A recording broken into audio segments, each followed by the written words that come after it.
तो सिलेंडर कितने दाम का खरीद रहे हो, राशन कितने दाम का ले रहे हो, और कोई सरकारी योजना का लाभ मिलता है? जैसे कहा जाता है कि मजदूरों को या कुछ लोगों को ऐसे मुफ्त राशन मिलता है, आप लोगों को कुछ मिलता है? आप उस देखिए कैटेगरी में ऐसा कुछ आते नहीं हैं? मिलता, क्योंकि स्टैंप लग चुकी है, ये सरकारी मुलाजिम है, मुलाजिम है। सरकारी मुलाजिम है कि अपनी फैमिली आज बुढ़ापे में माँ बाप का सहारा बनना चाहिए था। आज भी माँ बाप का सहारा लेके चल रहे हैं। शिक्षकों को 83 रुपए, लोग कहते हैं तो मजदूरों से भी कम है। और आपकी क्वालिफिकेशन क्या रहती है? आप लोग कितने हाईली क्वालिफाइड है और उसके बाद भी 2500 रुपए इतने सालों से? बिल्कुल मैक्सिमम यहाँ पे ग्रेजुएट, पोस्ट ग्रेजुएट और उससे ऊपर के भी है, मगर आपको पता है बेरोजगारी ही इतनी ज्यादा है, कोई ना कोई सोर्स तो होना चाहिए ना। और दूसरी तरफ से हमें हमेशा एश्योर किया गया, ऑर्डर्स किए गए, कैबिनेट ऑर्डर्स हैं, एश्योरेंस हर स्टेज पे आप भी कवर करते रहे। हर जगह कार्यालय के बाहर कितने दिन बैठे थे प्रोटेस्ट? हम वहां पे 30 दिन बैठे थे। 30 दिन बैठे थे, 30 दिन में एश्योरेंस क्या दिया था रविंद्र कि आपका मसला हल हो जाएगा, क्योंकि आपका जेन्युइन मसला है।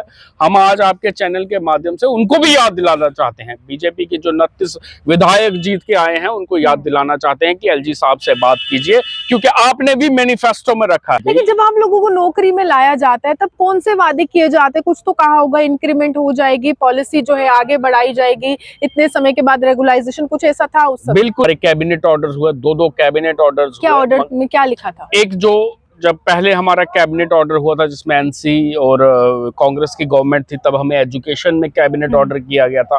फिर उसके बाद बीजेपी और पीडीपी आई, उन्होंने हमारा एक और कैबिनेट ऑर्डर किया जिसमें है कि आपको इससे अच्छा करेंगे, मगर एनवाईसी के लिए अभी तक कुछ अच्छा नहीं हुआ। आंकड़ा कितना है एनवाईसी का? 5,500 एनवाईसी है जो कठुआ से लेके कुपवाड़ा तक हर पंचायत में काम कर रहे हैं। कोविड में क्वारंटीन सेंटर्स तक में हमारे साथियों की ड्यूटीज लगी, और कुछ मैंने आपको जिस तरीके से बताया इस दुनिया में भी नहीं रहे, अपनी ड्यूटी को अंजाम देते देते वो दुनिया से भी चले गए, मगर गवर्नमेंट ने उनके बारे में कुछ नहीं सोचा। हमारी बहनें हैं, आप देखिए दूसरे डिस्ट्रिक्ट्स में शादियां हुई हैं, मैक्सिमम मैरिड हैं, वो उनका किराया तक पूरा नहीं होता, क्योंकि किसी की ड्यूटी उधमपुर थी तो कटरा में शादी हो गई, किसी की किश्तवाड़ थी तो जम्मू में शादी हो गई। किस तरीके से उनकी फैमिली भी डिस्टर्ब है, उनके लिए कोई ट्रांसफर की पॉलिसी नहीं है, फिर मैटरनिटी लीव नहीं है, लीव्स नहीं है, कुछ भी नहीं है, जो गवर्नमेंट कुछ छुट्टी नहीं ले पाते कोई। हमारा देश युवा प्रधान देश है और हमारे देश में युवाओं का क्या महत्व है, आप वहीं से जानकारी ले लीजिए कि कोई भी चुनाव आते हैं तो स्पेशल कैंपेन लॉन्च कर दी जाती है कि युवाओं की भागीदारी बहुत ज्यादा जरूरी है। नेशनल यूथ कॉर्प्स एक ऐसी स्कीम बनाई गई जिसमें हाईली क्वालिफाइड यूथ को रिक्रूट किया गया, और उसके बाद आज ये परेशानी है कि 83 रुपए पर डे ले रहे हैं। हर एक डिपार्टमेंट में ये लोग काम कर रहे हैं और अच्छी तरह से काम कर रहे। परफॉर्मेंस अगर हम बताएं तो 110% इनकी परफॉर्मेंस है और 2500 रुपए महीने का ले रहे हैं। आसिफ साहब मेरे साथ है, पिछले कुछ सालों से लगातार आवाज जो है एनवाईसी के लिए बुलंद कर रहे हैं। आसिफ साहब, सबसे पहले आपसे जानना चाहेंगे रिक्रूटमेंट का जो प्रोसेस हुआ, कितने साल हो गए, उस समय क्या वादे किए गए थे और आज क्या दशा है एनवाईसी की? देखिए, सबसे पहले आपका शुक्रिया अदा करना चाहता हूं तमाम एनवाईसी की तरफ से, जो आप युवाओं की आवाज को बुलंद करते हैं और जो भी जेन्युइन मसले हैं उनको उठाते हैं। रही एनवाईसी की बात, एनवाईसी को लगभग 14-15 साल हो गए डिपार्टमेंट्स में काम करते हुए, और मेरिट बेसिस पे एनवाईसीज को लगाया गया था। आप देखिए, जम्मू कश्मीर का ऐसा कोई डिपार्टमेंट नहीं है जहां एनवाईसी काम नहीं कर रहा और जहां उनको अप्रिशिएट नहीं किया जा रहा। डीसीज हैं, जहां जहां वो कर रहे हैं वहां पे उनको अप्रिशिएट किया जाता है, इलेक्शन ड्यूटीज देते हैं। कोरोना काल में तो आपने खुद भी कवर किया था किस तरीके से कुछ हमारे साथी हैं जिनकी डेथ तक हो गई, मगर अभी तक खाली एश्योरेंस दी जाती है। अभी तक हमारे कैबिनेट ऑर्डर्स हुए, 2 कैबिनेट ऑर्डर्स। क्या ऑर्डर में क्या लिखा था? एक जो जब पहले हमारा कैबिनेट ऑर्डर हुआ था जिसमें एनसी और कांग्रेस की गवर्नमेंट थी, तब हमें एजुकेशन में कैबिनेट ऑर्डर किया गया था। फिर उसके बाद बीजेपी और पीडीपी आई, उन्होंने हमारा एक और कैबिनेट ऑर्डर किया जिसमें है कि आपको इससे अच्छा करेंगे, मगर एनवाईसी के लिए अभी तक कुछ अच्छा नहीं हुआ। आंकड़ा कितना है एनवाईसी का? अगर मैं लगभग 5,500 एनवाईसी है जो कठुआ से लेके कुपवाड़ा तक हर पंचायत में काम कर रहे हैं, हर डिस्ट्रिक्ट में, हर ब्लॉक में, हर पंचायत लेवल पे, हर पंचायत के 2 एनवाईसीज को मेरिट बेसिस पे लगाया गया। 2500 रुपए से घर चलता है?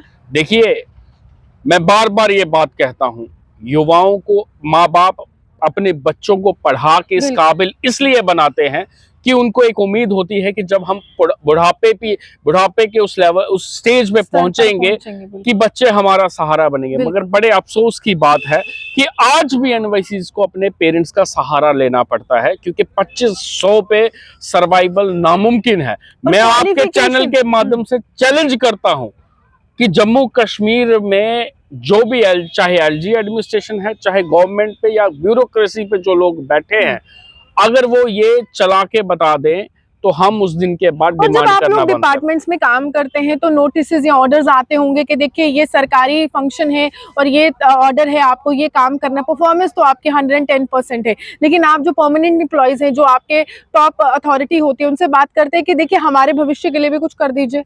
देखिए, हम तो हर स्टेज पे अपनी जो डिमांड्स है उनको, हमारी जो डिमांड है वो है रेगुलराइजेशन, क्योंकि हमने जिंदगी का कीमती वक्त डिपार्टमेंट में दे दिया है। तो हम तो वो हर स्टेज पे उठाते हैं और मानते भी हैं। बड़े ये बात है एक कि आप किसी की भी गवर्नमेंट दे लीजिए, ब्यूरोक्रेट्स को ले लीजिए, एलजी साहब को ले लीजिए, सब मानते हैं कि एनवाईसी के साथ नाइंसाफी है, इनका मसला जल्दी हल होना चाहिए, मगर अभी तक हुआ कुछ नहीं है, खाली एश्योरेंस दी जाती है। तो हम आज भी आपके चैनल के माध्यम से, हमारे माननीय चीफ मिनिस्टर साहब है, उनसे हमारी बात उन्होंने एश्योर भी किया है, और एलजी साहब से भी हम ये कहना चाहते हैं कि एनवाईसीज की जब तकलीफ को समझा जाए, और जब तक आप युवाओं को साथ नहीं ले लेंगे आप तरक्की नहीं करवा सकते, क्योंकि बैकबोन है तरक्की में। जितना काम युवा करते हैं और कर सकते हैं, ये उनको समझना चाहिए, और इनकी भी प्रॉब्लम्स को जब तक समझा नहीं जाएगा तब तक हम तेज गति से आगे नहीं बढ़ सकते। लेकिन 83 रुपए, अगर हम जानकारी देते हैं अपनी ऑडियंस को या दर्शकों को, 83 रुपए लोग कहते हैं तो मजदूरों से भी कम है, और आपकी क्वालिफिकेशन क्या रहती है, आप लोग कितने हाईली क्वालिफाइड है, और उसके बाद भी 2500 रुपए इतने सालों से? बिल्कुल, मैक्सिमम यहाँ पे ग्रेजुएट, पोस्ट ग्रेजुएट और उससे ऊपर के भी है, मगर आपको पता है बेरोजगारी ही इतनी ज्यादा है, कोई ना कोई सोर्स तो होना चाहिए ना। और दूसरी तरफ से हमें हमेशा एश्योर किया गया, ऑर्डर्स किए गए, कैबिनेट ऑर्डर्स हैं, एश्योरेंस हर स्टेज पे आप भी कवर करते रहे। हर जगह कार्यालय के बाहर कितने दिन बैठे थे प्रोटेस्ट? हम वहां पे 30 दिन बैठे थे, और आपने देखा 30 दिन में एश्योरेंस क्या दिया था रविंद्र कि आपका मसला हल हो जाएगा, क्योंकि आपका जेन्युइन मसला है। हम आज आपके चैनल के माध्यम से उनको भी याद दिलाना चाहते हैं, बीजेपी के जो 29 विधायक जीत के आए हैं उनको याद दिलाना चाहते हैं कि एलजी साहब से बात कीजिए, क्योंकि आपने भी मैनिफेस्टो में रखा है और एनसीओ ने तो रखा ही है, वो जैसे उनको भी याद दिलाना चाहते हैं कि आपने भी, और उन्होंने हमसे टाइम मांगा, हमें पूरी उम्मीद है। डेलीगेशन मिला है सीएम साहब से? आप बिल्कुल, हम मिले थे, अभी फिर से भी मिलने वाले हैं, हमने अपॉइंटमेंट डाली है। हमारे जो कंसर्न मिनिस्टर हैं सतीश शर्मा जी बहुत अच्छे इंसान हैं और युवा हैं, हमें पूरी उम्मीद है सतीश शर्मा जी से कि जिस तरीके से वो खुद भी युवा हैं और युवाओं की बात को समझेंगे, उनकी दुख तकलीफ को समझेंगे और उसका जरूर कोई ना कोई वो समाधान करेंगे। हमें चीफ मिनिस्टर साहब से भी जिस तरीके से लोगों ने उनको मैंडेट दिया है, जिस तरीके से वो काम कर रहे हैं, हमें पूरी उम्मीद है कि वो हमारी उम्मीदों पे खरा उतरेंगे, ये वादे ही नहीं रहेंगे। से भी मिले थे, वो वीडियो मैंने अपने चैनल पे भी अपलोड की थी, काफी बड़ी संख्या में युवाओं ने आपके लिए कहीं ना कहीं तारीफ भी की थी, प्रोत्साहित आपको किया था कि देखिए चलिए कोई तो पहुंचा हमारे मसले को लेकर हायर अथॉरिटी के पास। तो डिप्टी सीएम साहब ने क्या कहा? डिप्टी सीएम साहब ने भी हमें एश्योर किया है, उन्होंने बोला हमें थोड़ा सा वक्त दीजिए, तो हम आपका मसला, क्योंकि आपका मसला जेन्युइन मसला है, हमने खुद भी देखा है, उनको पता भी है, उनके नोटिस में भी है, उन्होंने हमें एश्योर किया है कि हम आपका मसला जल्द से जल्द हल करेंगे। और अगर एक व्यक्ति जो होली सोली ब्रेड अर्नर है, या फिर वही व्यक्ति काम कर रहा है और परिवार को खिला रहा है, तो सिलेंडर कितने दाम का खरीद रहे हो, राशन कितने दाम का ले रहे हो, और कोई सरकारी योजना का लाभ मिलता है? जैसे कहा जाता है कि मजदूरों को या कुछ लोगों को ऐसे मुफ्त राशन मिलता है, आप लोगों को कुछ मिलता है? आप देखिए, ऐसा कुछ नहीं मिलता, क्योंकि स्टैंप लग चुकी है, ये मुलाजिम है, सरकारी मुलाजिम है, तो कोई भी ऐसी कोई, इवन हमारे कुछ साथी हैं जो ड्यूटीज को देते देते इस दुनिया में नहीं रही, उनको भी कोई बेनिफिट नहीं मिला, वरना होना ये चाहिए था, क्योंकि कुछ तो हमारे साथी थे जो इस दुनिया में नहीं रहे और अपनी फैमिली के ब्रेड अर्नर्स था। आज उनकी फैमिली को देखिए किस तरीके से वो भुखमरी के कगार पे पहुंच चुके हैं और गवर्नमेंट की तरफ से कोई मदद नहीं की गई। लेकिन जब आप लोगों को नौकरी में लाया जाता है तब कौन से वादे किए जाते हैं? कुछ तो कहा होगा इंक्रीमेंट हो जाएगी, जाएगी, पॉलिसी जो है आगे बढ़ाई जाएगी इतने समय के बाद, रेगुलाइजेशन, कुछ ऐसा था उस समय? बिल्कुल, हमें आज तक एश्योर करते रहे हैं। आपने भी तो कवर किया है, हर स्टेज पे हर किसी ने कहा है कि इनके साथ नाइंसाफी हुआ है। हमने जिंदगी के 15 साल दे दिए और किस तरीके से काम किया है, डिपार्टमेंट्स को कहां से कहां लेके गए हैं, जो जो असाइंड किया गया काम है उसको किस खूबी से किस तरीके से निभाते रहे हैं, ये तो आपके सामने है। आपने खुद भी कवर किया है। कोविड में मुश्किल था? कोविड में क्वारंटीन सेंटर्स तक में हमारे साथियों की ड्यूटीज लगी और कुछ मैंने आपको जिस तरीके से बताया इस दुनिया में भी नहीं रहे। अपनी ड्यूटी को अंजाम देते देते वो दुनिया से भी चले गए, मगर गवर्नमेंट ने उनके बारे में कुछ नहीं सोचा। अब हमें उम्मीद है कि जिस तरीके से इलेक्टेड गवर्नमेंट आई है, एलजी साहब से भी हमें उम्मीद है और चीफ सेक्रेटरी साहब से भी और चीफ मिनिस्टर साहब से भी हमें उम्मीद है कि वो युवाओं के बारे में सोचेंगे, एनवाईसी के बारे में सोचेंगे और जरूरी उनके हक में कोई अच्छा फैसला लेंगे जिससे वो अपनी फैमिली के बारे में भी सोच पाए, अपने लिए भी सोच पाए और अपने जम्मू कश्मीर के बारे में। बच्चों को पढ़ा पाते हैं आप लोग?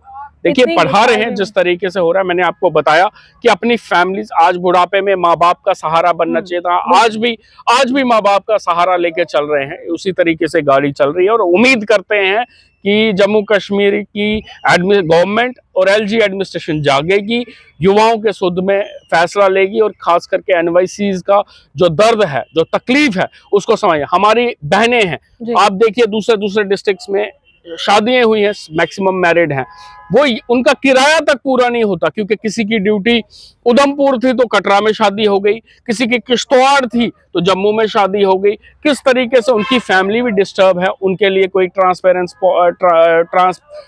की पॉलिसी नहीं है, फिर मैटरनिटी लीव नहीं है, लीव्स नहीं है, कुछ भी नहीं है। एक भी छुट्टी नहीं लेते हैं, कुछ छुट्टी नहीं ले पाते, कोई छुट्टी, इवन 100% अटेंडेंस उनकी होती है, पूरा हर जो काम असाइन करना पड़ता है। और अगर छुट्टी ले लेते कोई कार्रवाई होती है तो उस पर तो होती है, कितने सारे नोटिस निकलते हैं। अब किसी को मजबूरी होती है, कोई प्रॉब्लम हो गई या कुछ हो गया तो उसके लिए उनको जो है, जो भी उसके खिलाफ एक्शन होता है वो करते हैं।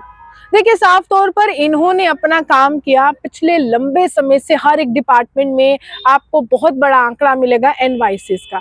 आपको लगेगा कि ये विभाग है, रेवेन्यू डिपार्टमेंट है, एजुकेशन डिपार्टमेंट है, कोई और डिपार्टमेंट है, ये लोग सरकारी दफ्तर में काम कर रहे, अच्छा खासा सैलरी इनको मिल रहा है। एक तरह से मिथ भी है जम्मू कश्मीर में कि अच्छा खासा सैलरी इनको मिल रहा है। किसी को 40,000 मिल रहा होगा, किसी को 50,000, किसी को 80,000, किसी की सैलरी 1 लाख के ऊपर।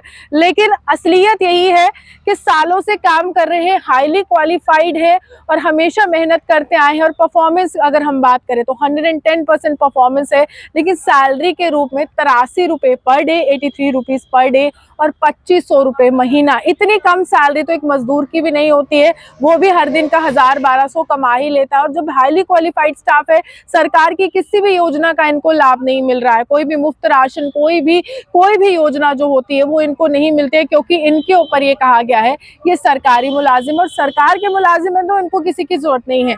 उम्मीद है कि जो यहाँ पर उपराज्यपाल है, जम्मू कश्मीर के मुख्यमंत्री है या फिर उप मुख्यमंत्री है या जो संबंधित विभाग के मंत्री है सतीश शर्मा जी, वो ये वीडियो जरूर देखेंगे और जल्द से जल्द, जितनी जल्दी हो सके, असेंबली सेशन आ रहा है, बजट सेशन आ रहा है, इनकी इस परेशानी का निवारण आप लोग निकालें, क्योंकि आपको चुना गया है एक उम्मीद के साथ। और अगर आप इनके लिए कहीं ना कहीं इनके भविष्य के लिए कुछ आगे बढ़ते हैं तो आपको दुआएं ही मिलेंगी और आपकी लोकप्रियता जम्मू कश्मीर में जरूर बढ़ेगी।